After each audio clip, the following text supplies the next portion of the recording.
De laatste Eucharistieviering in de kerk in Wansum werd op Eerste Paasdag gevierd. De viering viel samen met het jubileum van gemeentekoor Wansum.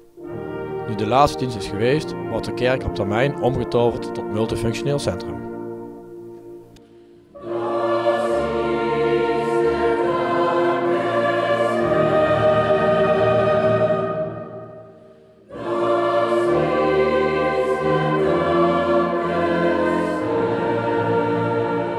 Hoe is het geweest?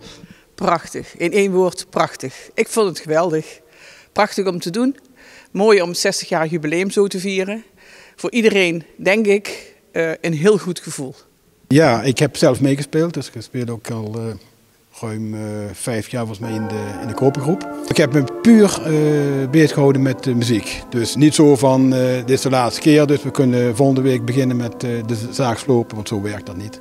Daar hebben we goede afspraken over gemaakt met het federatiebestuur. En dus ik ben niet zozeer bezig geweest met het multifunctioneel centrum. Daar zijn nou de dagen voor en er gaat heel veel gebeuren. De architect heeft als uitgangspunt genomen om de kerk, in feite de kerk te laten. Zoveel mogelijk. Natuurlijk, er komen ruimtes bij en het verandert, maar het middenschip, dat blijft in feite intact.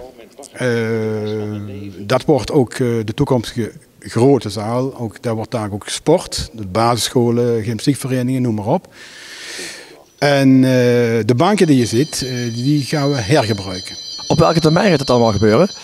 Ja, ik zei straks al dat we in afwachting zijn van de provinciale toezegging van de subsidie kerkenregeling. Dat is de regeling die in 2023 is afgelopen, maar we hebben dat nog tijdig kunnen aanvragen. Het gaat om €600.000, dus is niet niks. En de gemeentelijke toezegging van de subsidie is er al. En de omgevingsvergunning is er ook. En nou nog even de provincie. En als die toezegging er is, dan kunnen we van start. De bouwgroep van de werkgroep MSC die is al bezig om de voorbereiding van de aanbestedingsprocedure. Maar het werk zelf, daar beginnen we pas mee als de provinciale toezegging er is. Oude termijn verwacht ik binnen 2 maanden dat we een keertje de toezegging krijgen. En vervolgens kunnen we dan hopelijk starten. Het gebouw is nog wel een mooie toekomst weggelegd. Ja, dat verwachten we wel. Wij doen het voor de kinderen, onze kinderen en hun kinderen, noem maar op. Dus het is niet iets voor 10 jaar, het is iets voor de komende 50 jaar. En hopelijk langer.